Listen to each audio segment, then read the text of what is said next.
એક સમયે જ્યારે ભારતમાં ઘરોમાં શૌચાલય બનાવવાનો વિચાર પણ નહોતો આવતો, ત્યારે દેશના એક સમૃદ્ધ રાજ્યમાં એક મહારાજાએ લોકોને તેમના ઘરોમાં શૌચાલય બનાવવાનો આદેશ આપ્યો હતો.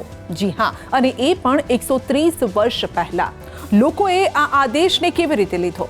રાજાએ આ આદેશ બનાવવા કેવા કેવા નિર્ણય લેવા પડ્યા? શું હતી તે કહાની? ચાલો આજે જણાવું.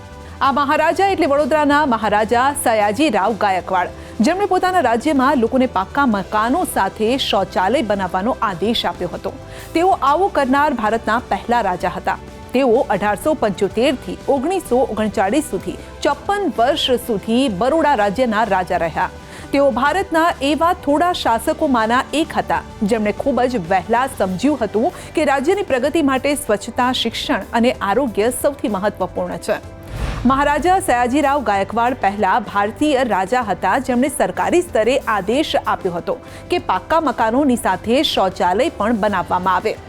મહારાજા કહેતા હતા કે જો ઘરની અંદર શૌચાલય ન હોય તો ઘર અધૂરું છે.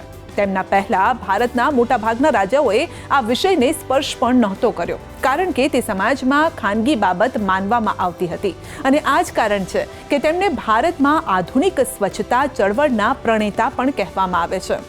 આ આદેશનો મુખ્ય ઉદ્દેશ જાહેરમાં સ્વચ્છતામાં સુધારો કરવાનો અને ખુલ્લામાં શૌચ કરવાની પ્રથા બંધ કરાવવાનો હતો. આ માટે તેઓ આરોગ્ય નિરીક્ષકોની નિમણૂક પણ કરી હતી, જેઓ ખાતરી કરતા હતા કે જાહેર અને ખાનગી સ્થળોએ ખુલ્લામાં શૌચ ન થાય. 1890ના દાયકાની શરૂઆતમાં વડોદરા શહેર અને નાના નગરોની નગરપાલિકાઓને આદેશ આપવામાં આવ્યો કે દરેક નવા ઘરમાં શૌચાલય હોવું જોઈએ અને શૌચાલય બનાવવામાં આવે ને તે પણ ફરજિયાત. મહાનગરપાલિકાને સૂચના આપવામાં આવી કે જો કોઈ પણ વ્યક્તિ ઘર બનાવે છે અને તેમાં શૌચાલય નથી તો તેનો નકશો પાસ કરવામાં નહીં આવે. ગામડાઓમાં કોન્ક્રીટના મકાનો પર પણ આ જ આદેશ લાગુ કરવામાં આવ્યો હતો. જો કે આ આદેશથી લોકો ખૂબ જ ગુસ્સે પણ થયા હતા, કારણ કે તે સમય સુધી લોકોએ પોતાના ઘરમાં શૌચાલય બનાવ્યા ન હતા. તેમને લાગતું હતું કે જો ઘરની સાથે શૌચાલય બનાવવામાં આવશે તો ઘર અશુદ્ધ થઈ જશે. અપેક્ષા મુજબ જ આદેશ જારી થયા પછી લોકોએ ઉગ્ર વિરોધ પણ કર્યો. લોકોને લાગતું હતું કે જો ઘરની અંદર શૌચાલય બને અને ગંદકી થાય તો પછી એ ગંદકી કોણ સાફ કરશે? આ પછી શૌચાલય કોણ સાફ કરશે તેવા ઘણા બધા સવાલો તેમના મનમાં હતા, કારણ કે ત્યારે એવું માનવામાં આવતું હતું કે આ બધું સફાઈ કામ અમુક જ જાતિના લોકો કરે છે. પરિણામ એ આવ્યું કે લોકોએ કાયમી મકાન બનાવવાનું જ બંધ કરી દીધું, અને જેથી તેમણે શૌચાલય ન બનાવવા પડે તેમણે કાચા મકાનો બનાવવાનું અને ત્યાં જ રહેવાનું શરૂ કર્યું. જ્યારે મહારાજાને આ વાતની ખબર પડી ત્યારે તેઓ સમજી ગયા કે ફક્ત આદેશ આપવાથી કામ નહીં ચાલે, આપણે સમસ્યાના મૂળ સુધી જવું પડશે.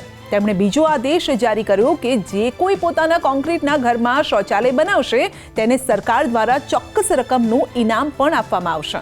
આ આર્થિક પ્રોત્સાહનથી પરિસ્થિતિ બદલાઈ ગઈ.